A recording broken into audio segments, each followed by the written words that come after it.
Hello to all our Sales Ignition members and welcome to part 2 of our Web Design Choices That Hinder Lead Generation Efforts video series.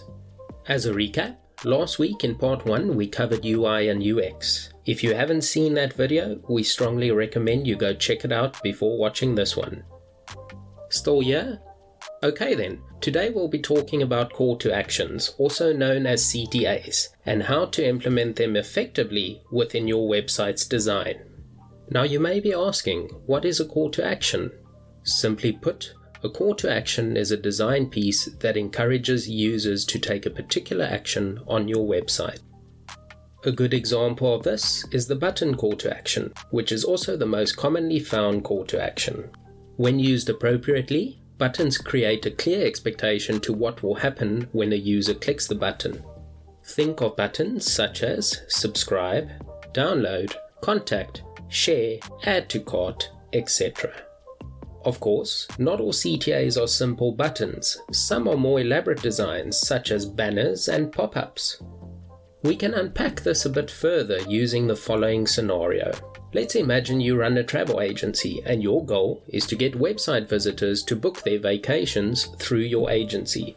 So the question is, how do we guide a user to that goal once they've landed on our website? Bearing in mind that we want to do this as quickly and as efficiently as possible to avoid losing this sale. The answer? Yes, you've guessed it, a good call to action.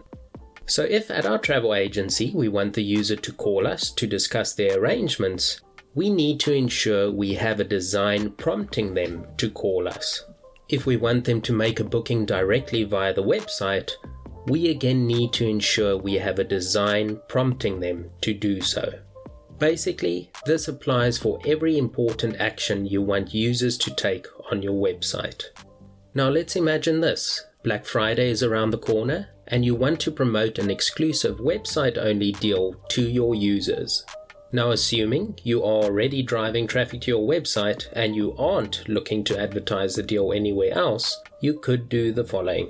Incorporate a well-designed banner or pop-up CTA to encourage website visitors to claim this exclusive offer. This method is of course not only limited to special offers and could be used for any variety of goals you may have where you feel a stronger call to action is needed. This is not meant to be an extensive look at all the CTA uses or types, but is meant to illustrate their value in lead generation and sales efforts.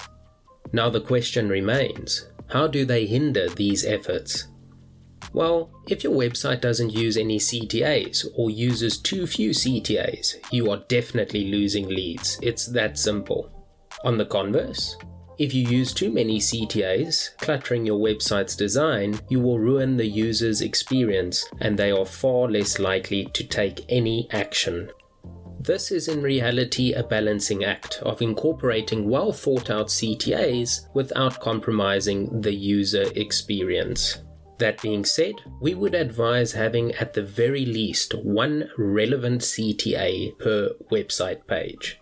If your CTA elements, be it a simple button, banner or pop-up, are poorly designed and uninviting, they will also discourage potential leads from taking any action. The problem with this is you not only discourage users from taking actions, but you ultimately convince them to leave your website due to how you've implemented your CTAs. If they leave your website in this way, you will likely lose that potential customer for good. So to summarize, for your lead generation efforts to succeed, you need to ensure you are incorporating an adequate amount of well-designed call to actions on your website without negatively impacting the user experience. That's it for this video, but before we go, just a reminder to engage with us by letting us know if the video was helpful and whether or not you would like us to unpack anything further. From the Spark Outbound team, we wish you nothing but success, and let's continue to ignite growth.